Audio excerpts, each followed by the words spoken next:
Well, what we're going to do next is a different aspect of anthroposophy, and that is sort of preparing yourself in a way. Rudolf Steiner gave, in many different places, in different ways, a set of exercises, sometimes called the 6 basic exercises. I prefer the name soul hygiene exercises. So it's exercises to help you sort of be healthy in your soul. The first one is thinking, or you could say it's concentration. The second one is to doing, or to do with the will. And the third one is to do with feeling and or equanimity. And then he talks about loving as the fourth one, sometimes called positivity. And then the fifth one is being open, or opening yourself, being open. And the sixth one, he calls it here thanking, gratefulness, but also balancing all the other things. You see, by working on these things, that you can develop a certain inner strength for you to be able to work with some of these ideas.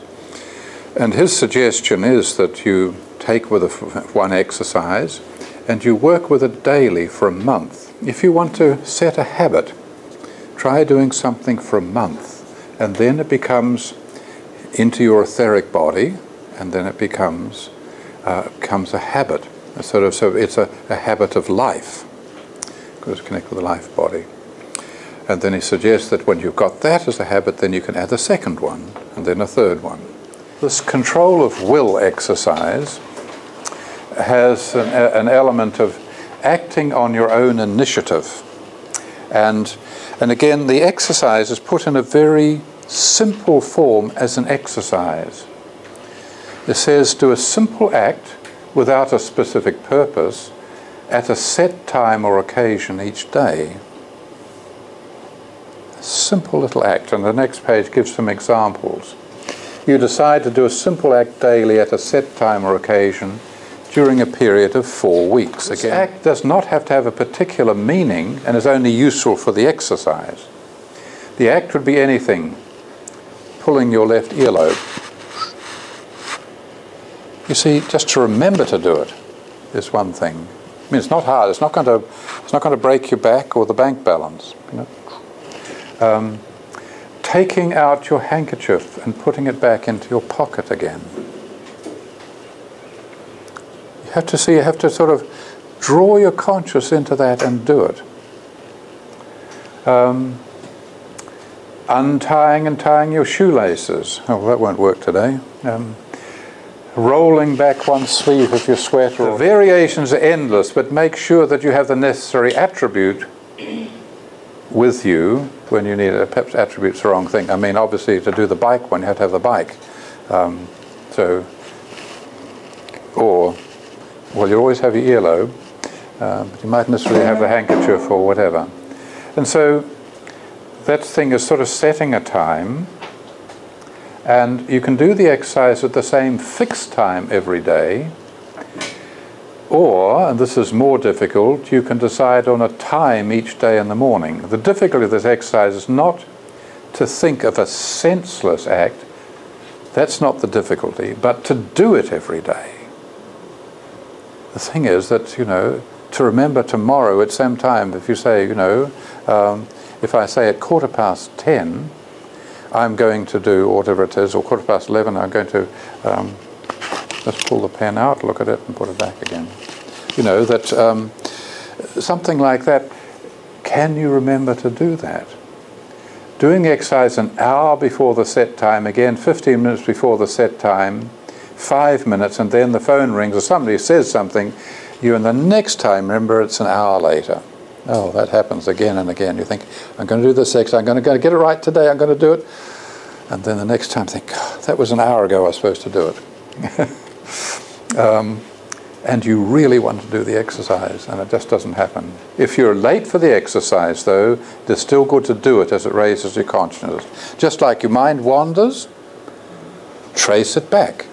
If you didn't do it, then okay, right, I'm sorry, handkerchief, I'm an hour late, but I've done it. You know, and then it sort of gradually helps you to sort of take control of your will, because otherwise, you know, the days flow by, and what happens is you're reacting to whatever comes around you. Your will is reactionary all the time.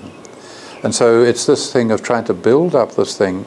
I have decided, and no one else has decided it, because I have chosen it, and I've chosen the time or the occasion.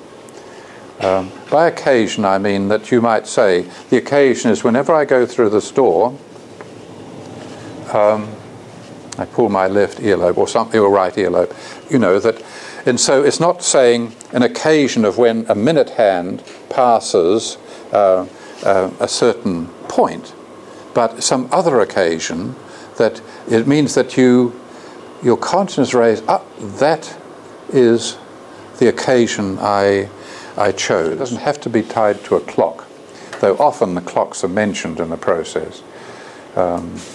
If you don't have a watch, or you decided not to live with a watch, then that's harder. The meaning of the fixed time is that you must keep your aim and at the same time restrain yourself till the time has come.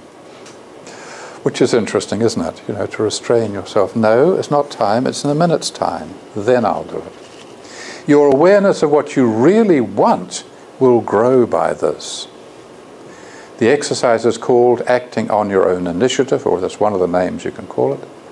The goal is to take the initiative in your actions to better direct your will and your standfastness, or steadfastness perhaps. Many, if not most actions in the day are done because they have to be done. It's all duty. Or they're done for other people. Somebody else says, do something, will you please do this, that, and you respond. It's what I call reactionary. There are not many acts that we really do for ourselves. And I put in here, making a new or breaking an old habit can come into this, or you can use the same process. Okay, say as a habit you want to give up smoking. So there's your trigger. Not going through a doorway. You want to take out your, you take out a cigarette, and I think, no, it's every time you have the impulse to do that, that's your trigger, and so, and then you need to devise, well, at that time, I'm going to stand up and jump. And if in a bit busy office, that might be a bit funny, but you might find something that where there's the trigger, and you see that if you do this long enough, you will you work on the addiction side of something, and you replace it. You see, it's not very good to say, I'm going to stop smoking. I'm going to stop smoking. But the thing is, if you bring this into the will and say, when I feel the impulse, I will do something that's not smoking, but it's sort of, and then gradually, every time you have the impulse, because you started jumping, not that, you know, but what I'm going to say, you could help you find a distance from your addiction. So this is, you can use this process in breaking habits, or you can actually decide to create habits. Because what you're doing here is actually creating a habit, taking the habit of, at a certain time, taking out your handkerchief. And so in a month, an amazing, you can build quite a strong habit. And this is why a whole lot of things in the Waldorf school are built around, you have a month for a main lesson.